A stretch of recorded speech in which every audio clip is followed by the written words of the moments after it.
সুপ্রিয় দর্শক, বসুন্ধরা সিমেন্ট নতুন বছরে বাংলাদেশ এই অনুষ্ঠানে আপনাদের স্বাগত জানাই। এই অনুষ্ঠানে যারা অতিথি হিসেবে আছেন তারা প্রত্যেকে স্বনামে পরিচিত তাদের কর্মের জন্য, তাদের দেশপ্রেমের জন্য। এবং এই দেশপ্রেম নিশ্চিতভাবে কয়েক দশক ধরে তারা সৃজন কর্মে মেতে আছেন, সেটাকেই আমরা বড় কারণ হিসেবে ধরব। আমি অতিথিদের সঙ্গে আপনাদের পরিচয় করিয়ে দিই। আমার ডানে আছেন ডক্টর নাজনীন আহমেদ, অর্থনীতিবিদ। পাশেই আছেন নির্মাতা এবং নাট্য আন্দোলন এবং অভিনয় সব কিছু মিলে তারিক আনাম খান। তার সঙ্গে আছেন বাংলাদেশের গ্রুপ থিয়েটার আন্দোলনের অন্যতম অগ্রজ ব্যক্তি এবং একই সঙ্গে মিডিয়া ব্যক্তিত্ব সারা জাকের। পাশে আছেন কয়েক দশক ধরে আমাদের সুরকে, আমাদের প্রাণের সুর করে তোলা মানুষ শেখ সাদী খান। তার পাশে আছেন বিজরী বরকতুল্লাহ। অভিনয় শিল্পী বললে সম্পূর্ণ হবে না, নৃত্যশিল্পী যোগ হবে এবং সেখানে আমরা পরম্পরাও খুঁজে পাব। আমরা নতুন বছরে পা দিয়েছি। পুরনো একটি বছরের শেষ দিকে আমাদের জাতীয় জীবনে, আমাদের রাষ্ট্রীয় জীবনে একটি তুমুল ঘটনা ঘটেছে। ঘটনাটি তুমুল বললাম এই কারণে যে একটি সরকার ধারাবাহিকতা পেয়েছে তৃতীয়বারের মতো। আমরা বলছি যে সম্ভাবনার বাংলাদেশ, অদম্য বাংলাদেশ, এবং এই শব্দগুলো বাংলাদেশের সঙ্গে যুক্ত করবার জন্য এই সরকারের কৃতিত্ব আছে। এই সময়ে ঠিক আজকে আমরা যদি সেই ফেলে আসা বছরের শেষ দিকটাকে টেনে আনি, সরকার আজ শপথ গ্রহণ করল। শপথ গ্রহণ হচ্ছে একটি আনুষ্ঠানিকতা এবং এর মধ্য দিয়ে আমরা দেখব যে নতুন মন্ত্রী পরিষদ গঠিত হচ্ছে, কিন্তু সেখানে যিনি প্রধান কাণ্ডারি বা প্রধানমন্ত্রী তিনি পুরনো মানুষ। তিনি আমাদের কাছে একজন প্রমাণিত নেতৃত্ব। এই কারণে তার কাছ থেকে আমরা যা পেয়েছি সেখানে আমরা হয়ে উঠেছি আশা জাগানিয়া। কথাটা আমি সারা জাকেরের কাছ থেকে শুরু করব এইভাবে যে আমরা যদি বলি এই সময়ে আপনার প্রত্যাশার কথা। প্রথমেই আমি শুভেচ্ছা জানাতে চাই নতুন সরকারকে এবং নতুন মন্ত্রিপরিষদ গঠিত হয়েছে। আপনি আমাকে মিডিয়া অ্যাক্টিভিস্ট হিসেবে পরিচয় করে দিচ্ছেন। আমি একজন পারফর্মার, ডিরেক্টর, অ্যাক্টরও বটে, কিন্তু আমি অ্যাক্টিভিস্ট হিসেবেই কথাটা বলছি যে আমি একজন কালচারাল অ্যাক্টিভিস্ট, মানে আমি সংস্কৃতির জায়গা থেকেই কথাটা বলছি। আমার কাছে খুব ভালো লেগেছে এখন নতুন যারা তারা আসছে এবং আমরা আশা করছি যে এই মন্ত্রিপরিষদে আমরা নতুন অনেক কিছু দেখতে পাবো, নতুন দিগন্ত দেখতে পাবো। তবে একটা জিনিস আমার কাছে মনে হচ্ছে যে আমরা আগে একটা ছিলাম ফুল মিনিস্টারের আন্ডারে, এখন আমাদের সেই জায়গাটা দেখছি নেই। একটা স্টেট মিনিস্টার আমাদের মন্ত্রী, উনিও নিশ্চয়ই অনেক কাজ করতে পারবেন, কিন্তু ফুল মিনিস্ট্রি পেলে যেটা হয় আমরা সংস্কৃতি কর্মী হিসেবে আমরা আরও শক্তিশালী নিজেকে মনে হয়।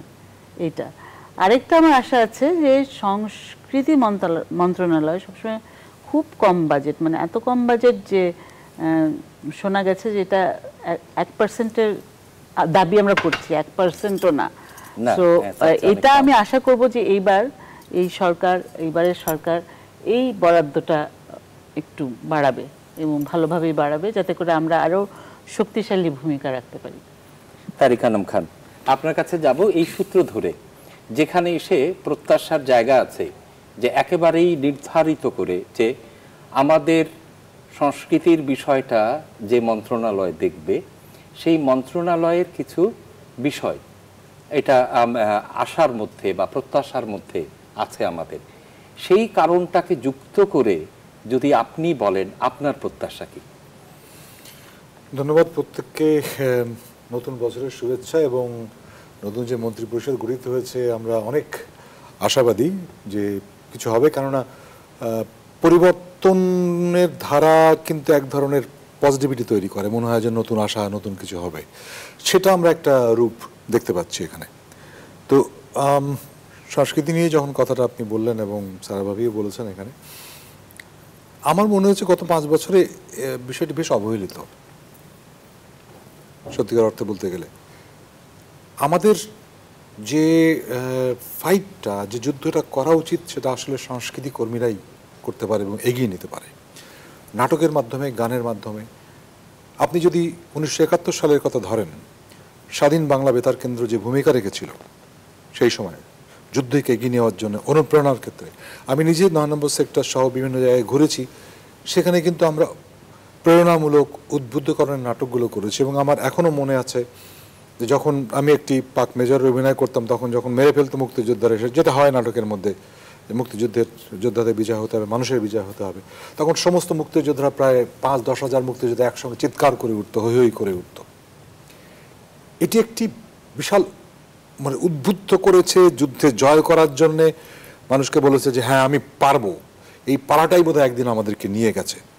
তারিক ভাইয়ের কথা থেকে আসবো এইভাবে যে শিল্পের শক্তি এতটাই যে যুদ্ধের ময়দানে আমি যখন অস্ত্র হাতে শত্রুর মোকাবেলা করছি, তখন আমার প্রধান অনুপ্রেরণা হচ্ছে আমার গান এবং এই যে মুক্তিযোদ্ধারা হৈ হৈ করে ওঠা।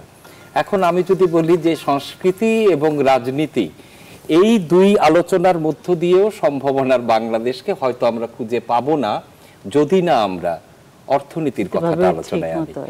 আমি ডক্টর নাজনীন আহমেদ, আপনি আমাদের অগ্রজ সংস্কৃতি কর্মী, তাদের কথা শুনছেন।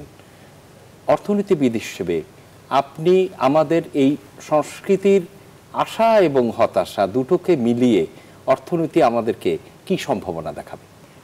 আমি এই জায়গাটায় বলতে চাই, যেখানে তারেক আনাম ভাই মুক্তিযুদ্ধের কথা এনেছেন, আপনি শুরুটা যেভাবে করেছিলেন যে আজকের উন্নয়ন, এই আজকের উন্নয়ন কিন্তু শুধু গত 10 বছরের অর্জন না, এই উন্নয়নের অর্জনটা কিন্তু গত 47 বছরের অর্জন। এবং মুক্তিযুদ্ধের সময় থেকে ধরে এই 47 বছরে এই অর্জনে সবচেয়ে বড় শক্তি কিন্তু আমাদের খেটে খাওয়া সাধারণ মানুষ। আমি মনে করি যে আমার কৃষক, শ্রমিক, জেলে, তাঁতি এবং তারপর একটা সময় আমাদের শিল্প খাতের যে উত্থান, এই সব মিলিয়ে কিন্তু আজকে আমরা এত দূরে গিয়েছি। হ্যাঁ, এর মধ্যে অনেক সময় হয়তো আমরা কিছুটা পড়েছি, আবার উঠেছি, কিন্তু সাধারণ মানুষের একটা যে অদম্য এগিয়ে যাওয়ার যে চেষ্টা, বাংলা মানে আমি বলবো যে আমাদের মধ্যে এমন একটা জিনিস কাজ করে যে কখনোই যে মাথা নোয়াবার নয়। এবং সেই জায়গাটাতে এই যে এক সুতোয় আমরা গাঁথা বাংলাদেশে, সেই সুতোটা কিন্তু গাঁথে আসলে সংস্কৃতি। কারণ আমরা যখন একটা গান, একটা নাটক, একটা কবিতা, সেইটা আমাদের, এবং আমাদের দেশটা এমন, আমাদের ভাষাটা এমন যে এখানে কিন্তু আসলে ডাইলেক্টের ভ্যারিয়েশন আছে, কিন্তু আমাদের মধ্যে কিন্তু সেরকম ভ্যারিয়েশন নাই। এরকম খুব কম দেশ আছে যেখানে এতটা মিল বিভিন্ন পুরো দেশ জুড়ে, সেটা কিন্তু খুব কম দেশ আছে। একটা জিনিস বিটিভিতে যখন প্রচার হতো, একটা সময় শুধু বিটিভি ছিল, এটা কিন্তু সারা দেশের মানুষকে ধারণ করতো, এখনও করে, এখন হয়তো অন্য চ্যানেলগুলো এসছে সেটাও করে। তো সেই জায়গায় অবশ্যই অর্থনীতির যে অগ্রযাত্রা, সেখানে মানুষের যে ভূমিকা, সেখানে কিন্তু সুতোটা গেঁথেছে সংস্কৃতি। আমার গান, আমার নাটক, এগুলো কিন্তু মানুষকে একটা জায়গায় রেখেছে আমি মনে করি। সেইখানে আমরা যদি বলি যে অর্থনীতির চালিকা শক্তি ভালো স্বাস্থ্য, ভালো একজন মা, একটা শিক্ষা, সেখানে কিন্তু মিডিয়া ভূমিকা রাখছে। আমার শুধু যে এন্টারটেইনমেন্টের নাটক তা কিন্তু না, আমরা প্রচুর শিক্ষামূলক নাটক, শিক্ষামূলক গান, শিক্ষামূলক কবিতা, এগুলো কিন্তু আমরা মিডিয়ার মাধ্যমে পেয়েছি। এবং এখনও আপনি দেখেন বাংলাদেশের মতো দেশে এমনকি শিশুদের জন্য একটা চ্যানেল চলে, সংবাদ নিয়ে চ্যানেল যেমন চলে, শিশুদের জন্য একটা চ্যানেল চলছে। কিন্তু কাজে এগুলো তো কারা করছেন, এই যে মেসেজগুলো, এটা কিন্তু মিডিয়ার অবদান। কাজে উন্নয়ন আর সংস্কৃতি কিংবা মিডিয়া, এগুলো কিন্তু আলাদা নয়। আজকে আমরা যে আলোচনা করছি, আমাদের বক্তব্যটা যে মানুষের কাছে পৌঁছাচ্ছে, এই যে আয়োজন, এটা কিন্তু একটা মিডিয়ার অবদান। এবং সেইখানে আমার যে কালচারাল অ্যাক্টিভিস্ট যারা আছেন, আমি মনে করি এর ভূমিকাটা অনেক। এবং সেখানে অবশ্যই অর্থ বরাদ্দের কথা বলেছেন।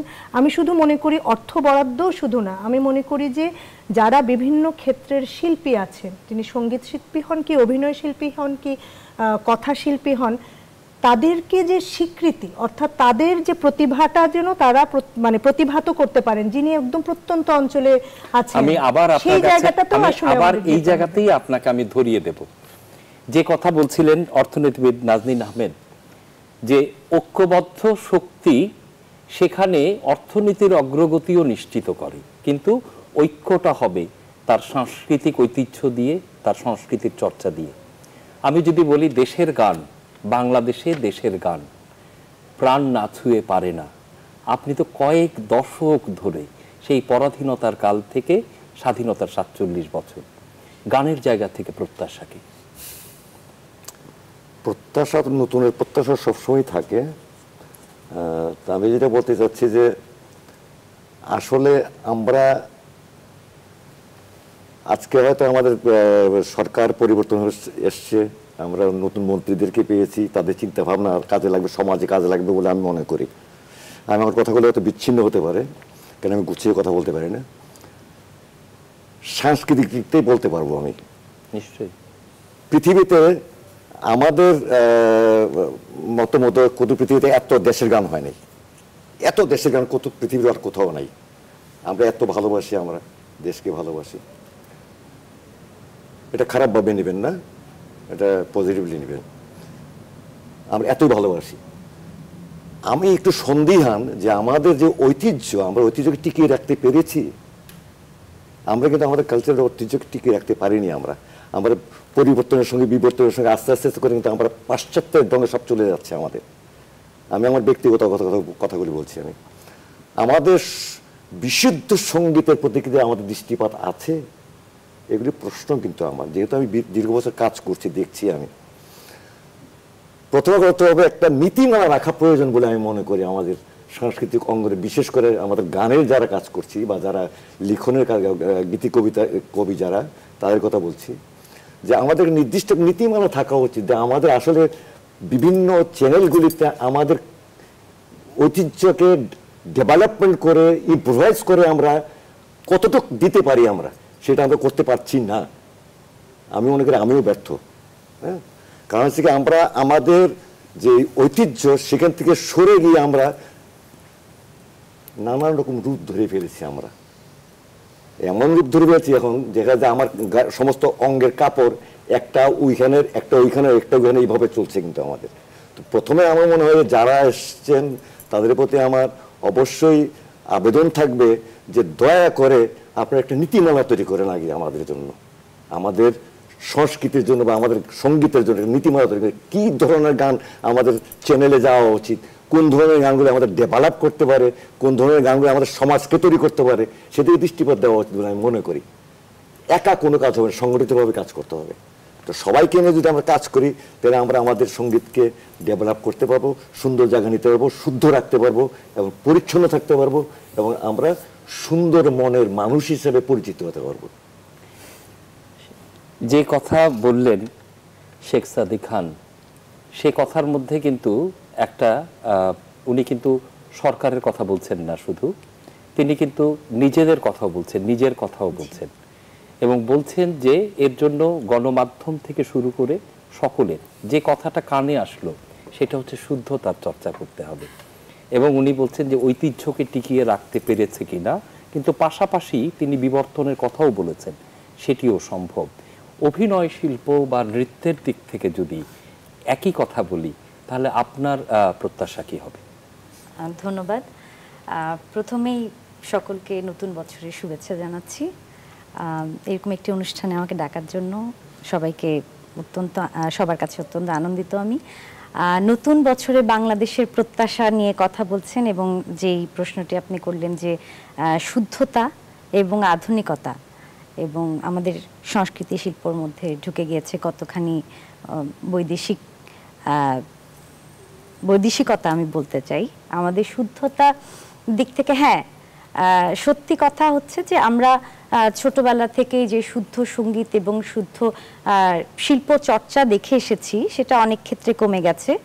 এখন ডিজিটালাইজড বাংলাদেশ আমাদের মুক্ত সংস্কৃতির চারদিকে ঘুরে ফিরে বেড়াচ্ছে এবং আমাদের হাতের মুঠোয় চলে এসছে সমগ্র বিশ্ব। আমাদের মানসিকতা চলে গেছে পুরো বিশ্বের ভেতরে, ঢুকে গেছি আমরা। তার জন্য আসলে আমাদের রুটটা যে কি সেটা আমাদের চেনা খুব প্রয়োজন। এটা কিন্তু শুধুমাত্র বাইরের স্কুল কলেজ থেকে না, আমাদের পরিবার থেকেই চলে আসা উচিত। ছোটবেলায় আমরা সবসময় শুনতাম যে বিভিন্ন সংস্কৃতি চর্চা বা রেয়াজ আমাদের কানে আসতো সকালবেলা থেকেই, এবং স্কুল কলেজে রীতিমতো গান বাজনা এবং নৃত্যের চর্চা হতো, পাড়ায় পাড়ায় বিভিন্ন অনুষ্ঠান হতো। এখন সত্যি এটা হচ্ছে না। এখন আমাদের স্কুল কলেজের ছেলেমেয়েরা পড়াশোনা এবং কোচিং নিয়ে এতই বেশি ব্যস্ত যে তাদের বেড়ে ওঠার সময়টা তারা যে চর্চাগুলো করবে সেগুলো কিন্তু অনেক ক্ষেত্রে কমে গেছে। যে পরিমাণ পড়াশোনার চাপ, ছেলেমেয়েরা তো সময়ই পাচ্ছে না। তো সেই দিক থেকে নতুন প্রজন্মেরকে এই জিনিসগুলো তাদের মাথায় ঢোকানো দায়িত্ব কিন্তু আমাদের সকলের, শুধুমাত্র সরকারের নয়। আমি দেখেছি যে ইংলিশ মিডিয়াম স্কুলে তাও এখনো গান বাজনার কিছু চর্চা হয়, কিন্তু বাংলা মিডিয়ামগুলিতে সিলেবাসের মধ্যেই নেই। শিক্ষার ক্ষেত্রে বলতে পারি যে এগুলো কিন্তু আমাদের সরকার থেকেই বাধ্যতামূলক করাটা অত্যন্ত প্রয়োজন। এবং আমি যেহেতু সাংস্কৃতিক অঙ্গনের একজন মানুষ এবং আমার পেশা এখানে নিয়োজিত, সেখানেই আমাদের আশা তো আকাঙ্ক্ষা অত্যন্ত বিশাল একটা জায়গা জুড়ে আছে। তারিক ভাই, আমি বিজয়ীর কাছ থেকে আপনার কাছে আসব। একটা শব্দ বলেছেন যে পেশা। আপনি তো থিয়েটার কর্মী, মঞ্চকর্মী। আমাদের এই নাট্য আন্দোলনের একটা দীর্ঘদিনের স্বপ্ন এবং দাবি থিয়েটারের পেশাদারিত্ব। এই জায়গা থেকে যদি বলেন। দেখুন, পেশা যদি এটাই হয় যে শুধুমাত্র আমার রুটি রুজি অর্থ উপার্জন, তাহলে একটু গোলমেলা জায়গা তৈরি হয়। আমরা যে কাজটা করি সেটা কিন্তু অনেক বেশি প্যাশন দিয়ে করি। আমরা যে থিয়েটার চর্চাটা করি সেখানে কিন্তু একটি পয়সা, ওনারা যে শুরু করেছিলেন নিয়মিত নাট্য চর্চা, দর্শনী বিনিময়, মহিলা সমিতি, শিল্পকলা একাডেমি, আমরা যারা নাট্যকর্মীরা কাজ করে এসেছি সেখানে কিন্তু ওনার অর্থনীতিও কাজ করে না এইভাবে। সেখানে কাজ করে একেবারেই ভালোবাসাটা, একেবারে মন মানসিকতাটা, এবং ওই যে কিছু করতে হবে আমার বাংলার সংস্কৃতি, তার সঙ্গে আমি যদি বিদেশের সংস্কৃতি মেলবন্ধন করতে পারি তাহলে কেন নয়। তো সেই জায়গায় কিন্তু পেশাদারিত্বের কিন্তু কোনো খামতি নেই, খামতি ছিল না, কিন্তু এখন এখানে অর্থনীতির ব্যাপারটা চলে আসে। আমি শেষ করিনি, সেটা হচ্ছে যে এইটা এই যে আবেগগুলো, মানুষ যখন একটা পুরুষ বা নারী যখন ভালোবেসে ঘর বাঁধে তখন কিন্তু ভালোবাসাটাই মুখ্য হয়ে ওঠে। কিন্তু জীবন যখন ধারণ করতে হয়, জীবন যখন চলতে হয়, তখন কিন্তু আনুষঙ্গিক বেঁচে থাকার অনেক কিছু এলিমেন্টস আমাদের লাগে। কিন্তু তখন কিন্তু মনে হয় যে আমার ছাদ দিয়ে পানি পড়ে কিনা, আমার দুমুঠো অন্য সংস্থানের মতো আমার আছে কিনা। এটা কি সাধারণ শ্রমজীবী মানুষ থেকে একবারে বড় যত পয়সা হোক না কেন, তার কিন্তু বেসিক এলিমেন্টস এটা। খালি প্যাশন দিয়ে হয়? হ্যাঁ, শুধু প্যাশন দিয়ে হয় না। কিন্তু এটি জায়গা তৈরি করে, এটা দিয়ে করা হয়েছে। খুব ভালো হতো যদি এই মুহূর্তে আমার সামনে ঢাকা শহরে বিভিন্ন প্রান্তে বিভিন্ন জায়গায় চমৎকার চমৎকার মিলনায়তন আছে, থিয়েটার করার মতো জায়গা আছে। আজকে ঢাকা শহরে যদি আপনি যান, একটি জায়গাতে থিয়েটার, এই যানজট ঠেলে ওই জায়গায় গিয়ে লোক উইকডেজে পাওয়া, যে কর্মদিবসে, এটা একেবারে মানে অলিক ব্যাপার, এটা হতে পারে না। দেখুন, আপনি উইকেন্ডে কিন্তু আমাদের ভালো লোক হয়, সাধারণ দলের নাটকের ভালো লোক হয়, মানুষ যেতে পারে সেই জায়গায়। এটা উচিত ছিল গত 5 বছরের মধ্যে বা 10 বছরের মধ্যে কিছু করা, এই যে ছড়িয়ে দেওয়াটা। এখন দরকার হলে মিরপুরে আমার একটা অডিটোরিয়াম থাকতে হবে, দরকার হলে ধানমন্ডি থাকতে হবে, গুলশান বানানোর মধ্যে 2টা থাকতে হবে, যারা অ্যাফ্লুয়েন্ট, যারা টিকিট কেটে দেখতে পারে। তারপরে যদি আচ্ছা, আমরা এই আলোচনাটায় ফিরবো, একটা ছোট্ট বিরতি নিয়ে আমরা এই আলোচনাতেই আসব। সম্ভাবনাময় বাংলাদেশ এগিয়ে যাবে তার সকল সম্ভাবনা নিয়ে। সেখানে আমরা আমাদের চিন্তাটুকু, আমাদের চাওয়াটুকু, এটুকু আমরা আজ এখানে বলবার চেষ্টা করব সকলে মিলে।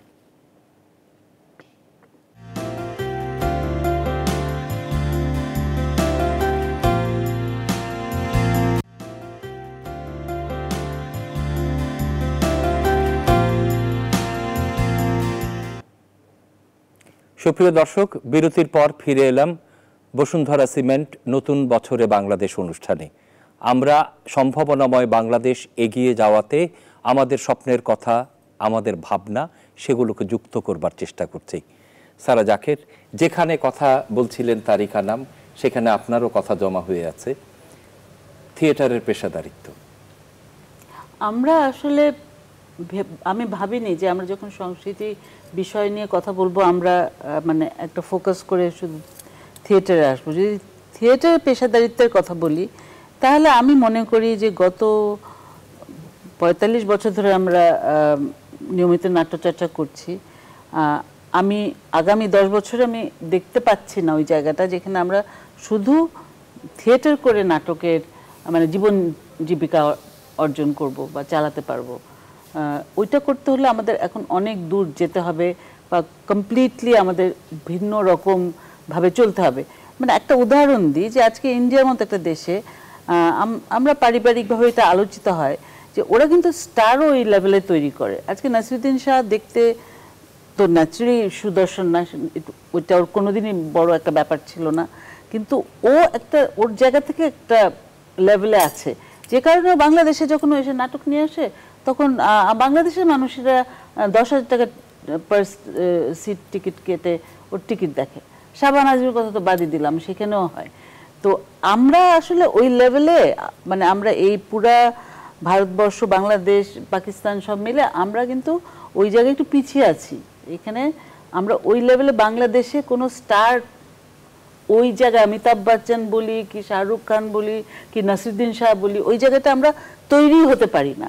যে সেই জায়গাটা থেকে আমি যদি কমার্শিয়ালিও নিজেকে অপারেট করি বাণিজ্যিকভাবে, যে আমি অভিনয় করছি, সেই অভিনয় দেখতে এক একটা সিটের জন্য 5,000 টাকা দিয়ে টিকিট কাটতে আসবে।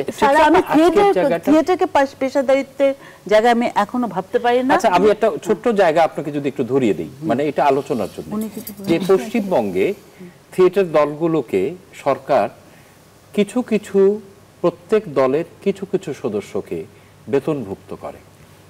আমি জানি না এটাতে কি বড় লাভ হয়। সেই বেতনভুক্তটা করে, সেটা তার প্রাথমিক লড়াইয়ের জন্য একটা স্বস্তির জায়গা হয়, এবং সেখানে সবার জন্য এক রকম নয় বেতনটা, সেটা শিল্পী মানের উপরেও বেতনটা নির্ধারিত হয়।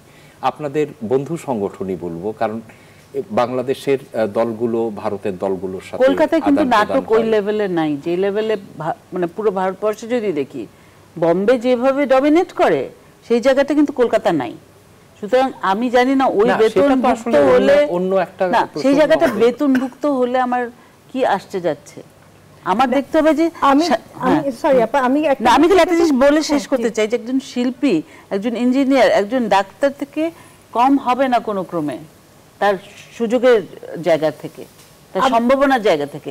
কিন্তু আমরা যদি ধরে নিই শিল্পী, সরকার যদি পলিসি নেয়, যে আমি জানি যে বাংলাদেশে এটা সম্ভব না, যেভাবে আজকে ইউকেতে নিচ্ছে, যেভাবে বিশাল পরিমাণ ওরা ভর্তুকি দেয় ন্যাশনাল থিয়েটার যেটা ওদের, তাদেরকে, যে কারণে ওরা ওই মানের নাটকও করতে পারে।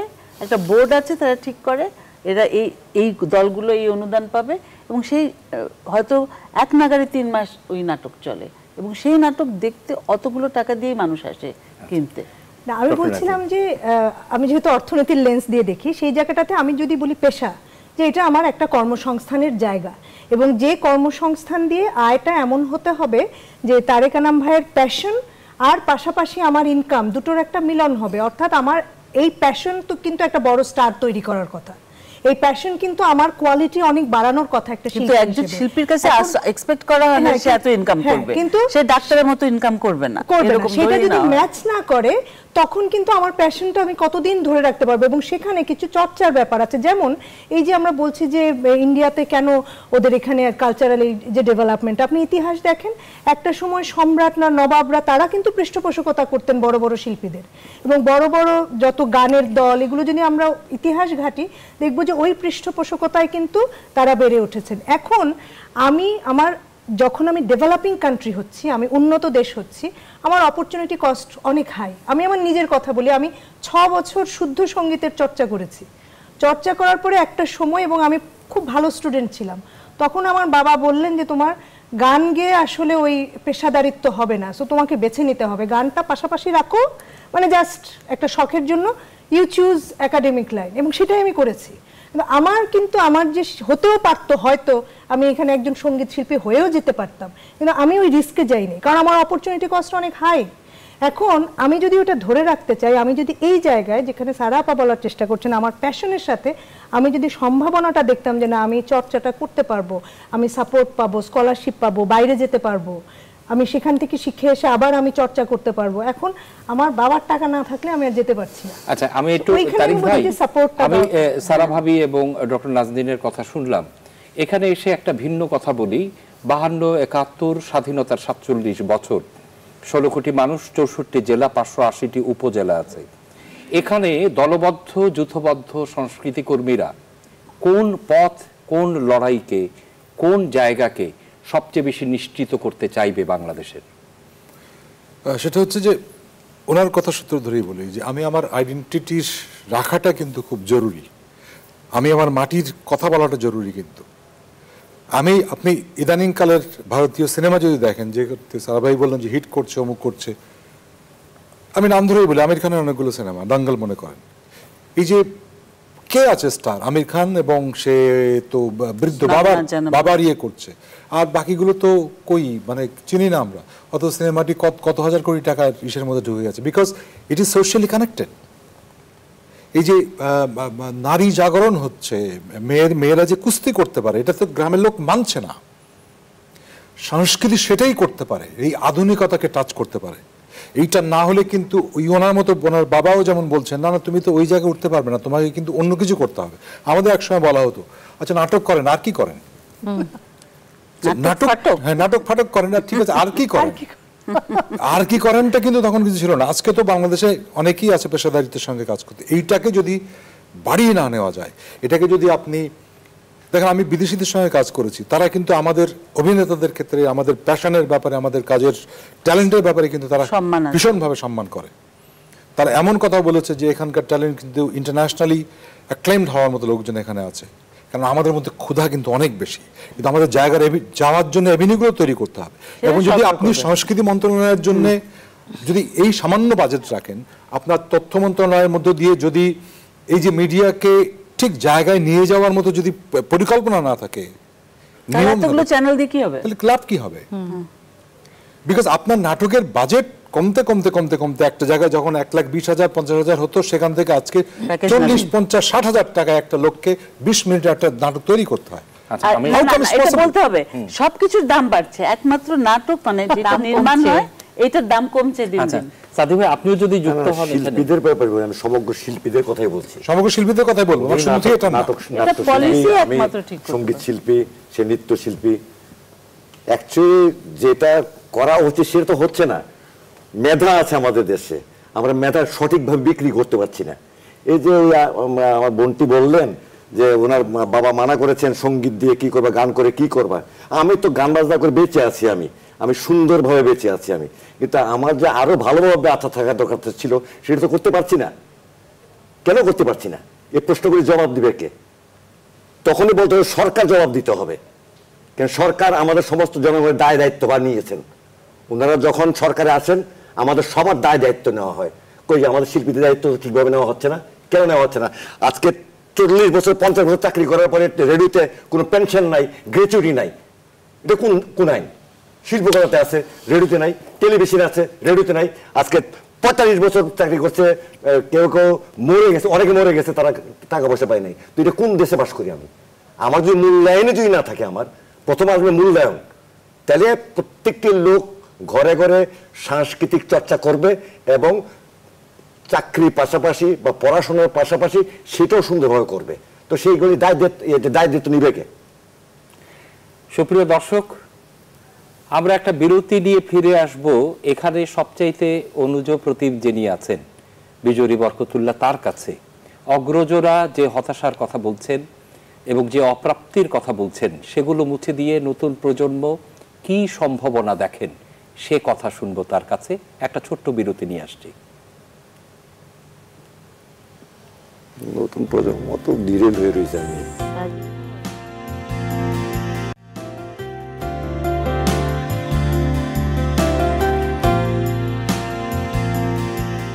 সুপ্রিয় দর্শক, বিরতির পর ফিরে এলাম বসুন্ধরা সিমেন্ট নতুন বছরে বাংলাদেশ অনুষ্ঠানে।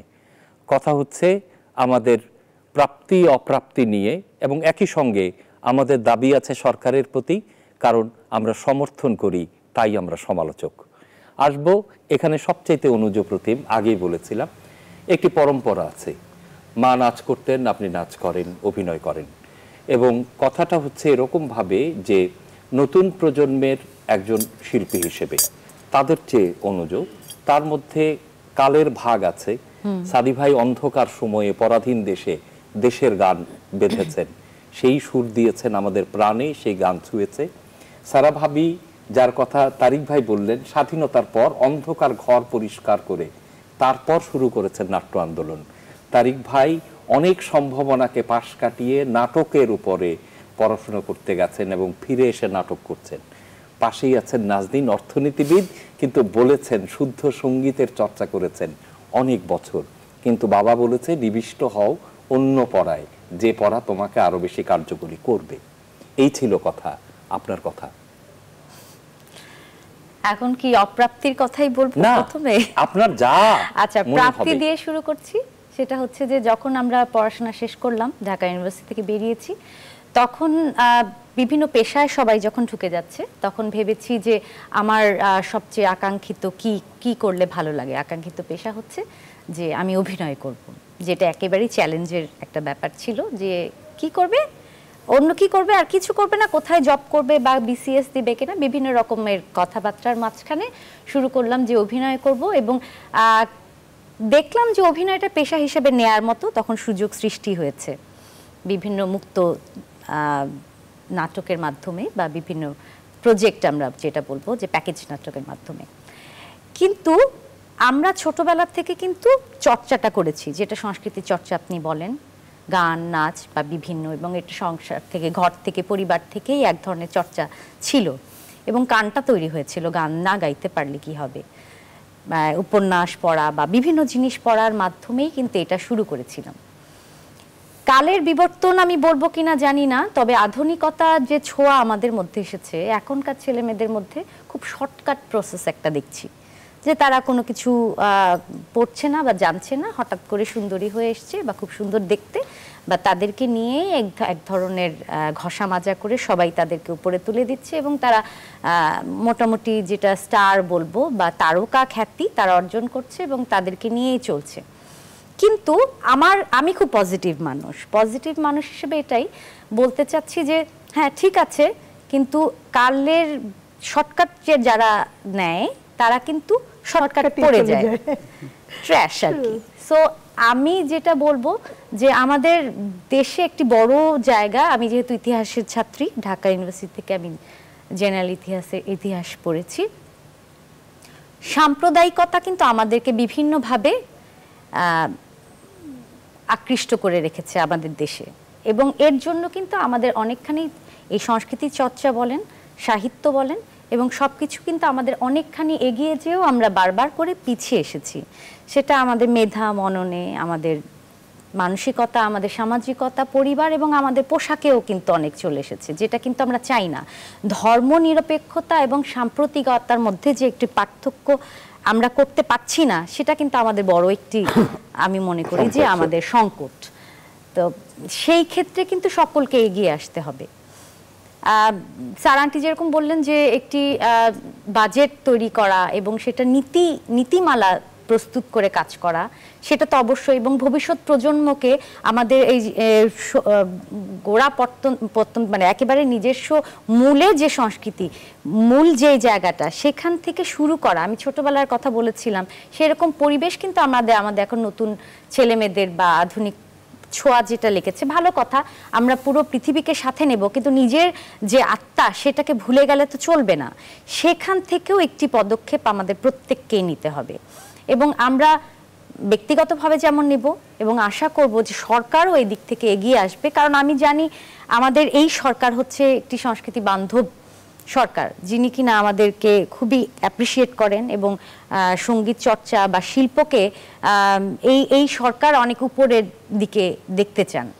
তো আশা তো করবই যে নতুন প্রজন্ম, নতুন দেশ, নতুন ভবিষ্যৎ আগামী 5 বছর 10 বছরে অনেক একটুখানি হলো আমাদের এই মানসিকতা তৈরি করতে সাহায্য করবে। আমি ওনার সাথে একটু অ্যাড করে দেই শুধু, সেটা হচ্ছে যে উনি যেভাবে বলেন একটুখানি, আমি মনে করি একটুখানি না।